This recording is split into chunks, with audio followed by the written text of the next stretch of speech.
Welcome to lesson 32. Here we are at the end of the fruit slicer game. Thank you for making it all the way through here. We're going to finish this up. We have just one more sprite that we need to add code for. So let's get to it. Now, originally, we hid this sprite by just double-clicking on this hide block. Because originally, if you grab a show block and just double-click on it to run it, the white fade-out sprite is just a giant white rectangle. It takes up the entire space of the stage. We just painted it entirely white right here for its costume. Now we want this to appear when the player has lost a game so that it just slowly fades in and then covers up everything. And then when it goes away, we're back at the start screen. So when the start screen appears, we want this white fade out to go away. So let's add that first. Go to the brown events category and grab a when I receive block and set it to show start screen. So whenever the show start screen message is broadcasted telling all of the sprites to do what they need to do when the start screen first appears, we want to hide this white fade out. So I'm going to click on the green flag and noticed that the stage backdrop has changed to the one with the fruit slicer logo, the begin button has appeared, and the white fade out sprite will just hide itself because we don't want it to show up until the game has ended. So speaking of when the game ends, let's grab another when I receive block and set this to end game. This is when the player has sliced a bomb or the player has missed 3 of these fruit. The first thing we want to have happen is, if you notice, if we go ahead and show this sprite again, it's not going to cover up everything unless it's in the very center of the stage, because it's the exact same size of the stage, but it still needs to be located right in the middle. So let's add some code to make sure that's the case. Here in the dark blue motion category, let's grab a go to XY block. And remember, the middle of the stage is at the origin where X is 0 and Y is 0. Next, we're going to use the ghost effect to have the ghost effect start off at 100% so it's completely invisible, but then slowly fade into view. So I need to go to the purple looks category and grab this set effect block and make sure that we're setting the ghost effect. So click on the black triangle and click on ghost. And we want to have the maximum ghost effect, that it's completely invisible at 100. We also want to make sure that this sprite is in front of every other sprite when it appears. So I need to grab this go to front. That moves it in front of every other sprite.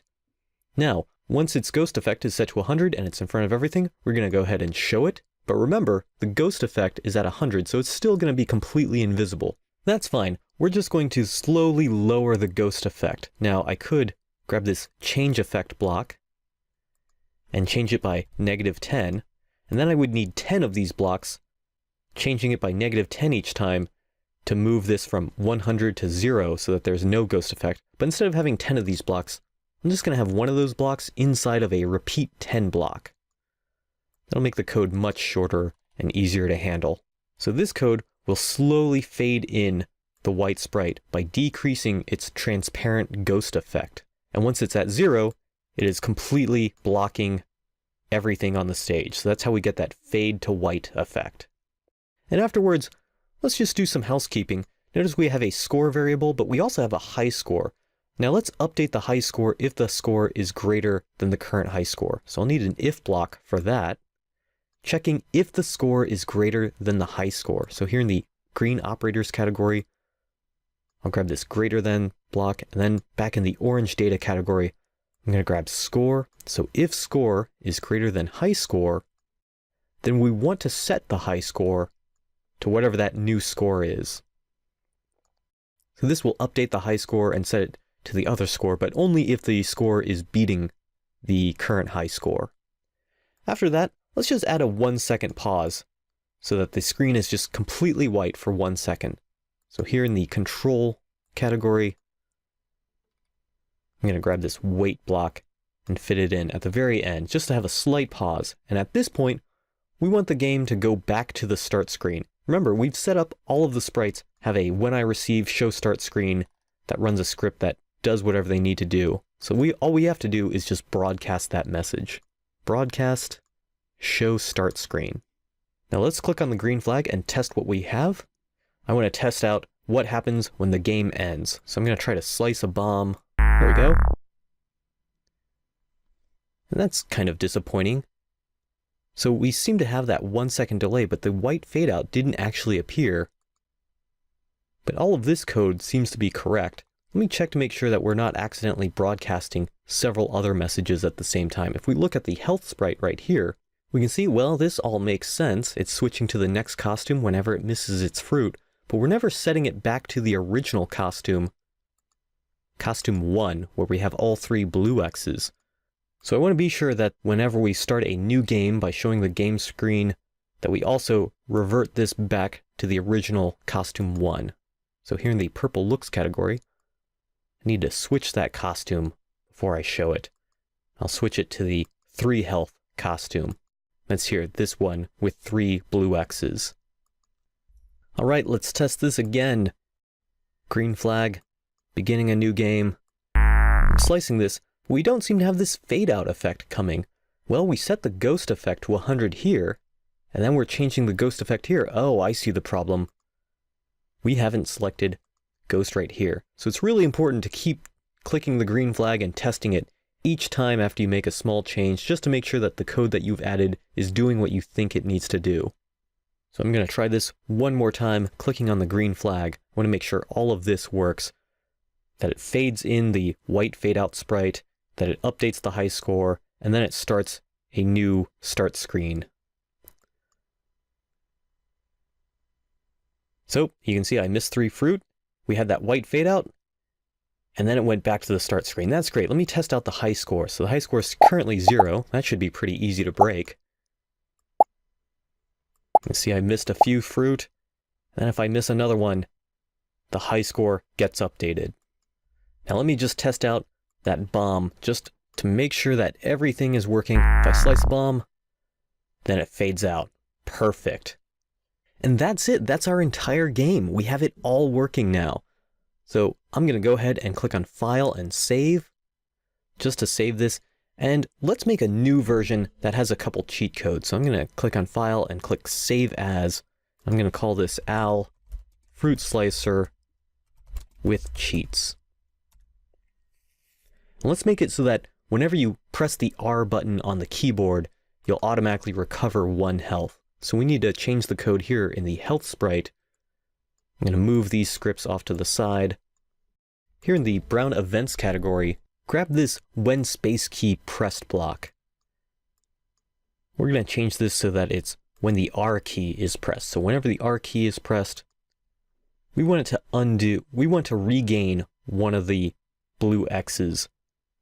So if we look here in the costumes tab, well, by the time we have 3 red X's, it's already too late. But if the costume is set to 1 health, we want to set it to 2 health. And if it's set to 2 health, we want to set it back to 3 health. And if it's at 3 health, well, we're not going to do anything because we already have full health in that case. The code for this is going to be pretty easy. Let's just go to the Scripts tab, and underneath when R key is pressed, we'll check if the costume is set to costume 2, in which case we'll set it to the costume 3 health, going from costume 2 to costume 1, here with the name 3 health. Let's grab an equal block, and then a costume number block from the purple looks category. So if this is costume 2, we want to switch it to the costume named 3 health. And then if the costume number is 3, we want to set it to the costume named 2 health. So I'm just going to right click on the if block and select duplicate. We only need to make a few adjustments here. If costume number is 3, then we want to set it to the one named 2 health. Here we can see this is costume 3, the one named 1 health, and in that case we're setting it to costume 2 health. So let's click on the green flag and test this out. I'm going to purposefully miss some fruit, and then click on the R key. You can see if I click on the R key fast enough, I won't have to slice any of these fruit. So I have this secret cheat code finished, so I'm going to click on File and Save. Now let's add one more feature. There's a great feature called Cloud Variables, which let you make high scores across the entire Scratch website. Now in order to use Cloud Variables, you're going to have a Scratch account, and you can't use the offline editor. So what I'm going to do here is, in the offline editor, click on File and Share to Website. And I'm going to enter my Scratch username and password. And when I click OK, and once it's been uploaded, you'll get this success message that it's been uploaded to the scratch.mit.edu website. After that, open up a web browser and go to the Scratch website at scratch.mit.edu and log into your account. You'll be able to find the project that you just uploaded by clicking on your name right here and going to My Stuff. And you'll probably find it here at the very top of My Stuff. Click on See Inside in order to launch the Scratch editor inside the web browser. Now, if you've been using the web browser editor the entire time, you didn't need to do all that. You already had it here in the web browser. Now, Scratch's cloud variables act just like regular variables, except their value is remembered even after you stop your program. And cloud variables are shared among every Scratcher using your program. So you can make a competition for high scores using cloud variables, and this will keep track of the high score for everyone that's playing your game. Now, to create a cloud variable, go to the orange data category and click on Make a Variable. Now, you need to be on the browser Scratch editor, not the offline editor, and you have to be logged in as well. Not only that, but your Scratch account also has to be a few days old, and you have to have some sort of activity on it. Brand new Scratch accounts won't have this checkbox here that says cloud variable.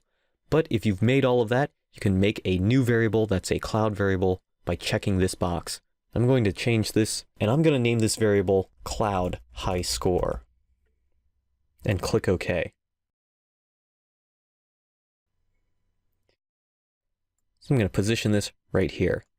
So score is going to keep track of the score of my current game. High score is going to be the high score of all of my games, but cloud high score will be the high score of everybody on the Scratch website that's playing this program. It has a little cloud icon right here so that you can tell it's a cloud variable. Now, there are a lot of restrictions on cloud variables. Cloud variables can only store numbers. They can't store text.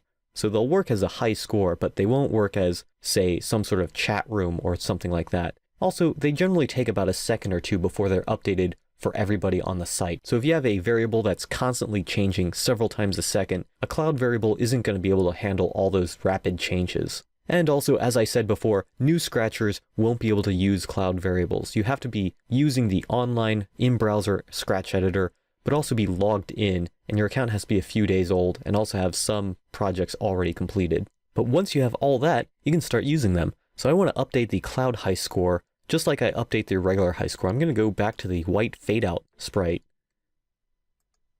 And remember right here, we have if the score was higher than the high score, then we update the high score. I'm going to do the exact same thing except for the cloud variable. So I'm going to pull this down and add another if block from the yellow control category, and then another greater than. And then I want to grab if the score is greater than the cloud high score, and in that case, I want to set the cloud high score to the current score. So I'll grab this set block, make sure that it's set to cloud high score. Again, you can see the little cloud icon telling you that this is a cloud variable. And then I'll set this to score.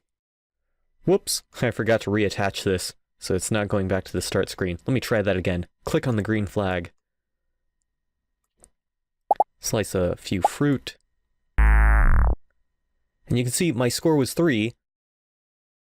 That's my new personal high score, but it's also the highest score of anyone who's ever been playing this game, which so far has only been me. I've just uploaded this game, so nobody else has played it. But once I've tested my entire program, I can go ahead and click on Share. And now everyone on the Scratch website can play this game. So that's it for this course. That's the last game that we've covered. By now you've created several different games, and there's plenty more that you can do. The great thing about Scratch is that it provides you with unlimited possibilities for the types of games you can make. If you want to create a clone of a game like Pac-Man or Flappy Bird, or maybe you have your own idea for a game that you want to create, Scratch is there. Now, if you want to get better at Scratch, the best way to do that is the Scratch website itself. There's plenty of free resources, but the Scratch website has all sorts of programs that other people have made, and you can select them, and if you really like them, you can click on See Inside to take a look at how that game is made. You can see inside here is all the scripts for how each program is made. You can also remix this if you want to make changes to this program yourself. There's also inventwithscratch.com. This is my website, and here's the book that I've been talking about that this course follows along. Now there's 2 more projects in this book, and you can read it for free online. You don't have to buy anything. It's chapters 8 and chapters 9 that continue with 2 more projects, so that you can continue on there. I really encourage you to continue learning more about programming, and feel free to ask questions on the Udemy forums. But thank you for taking this course, and good luck.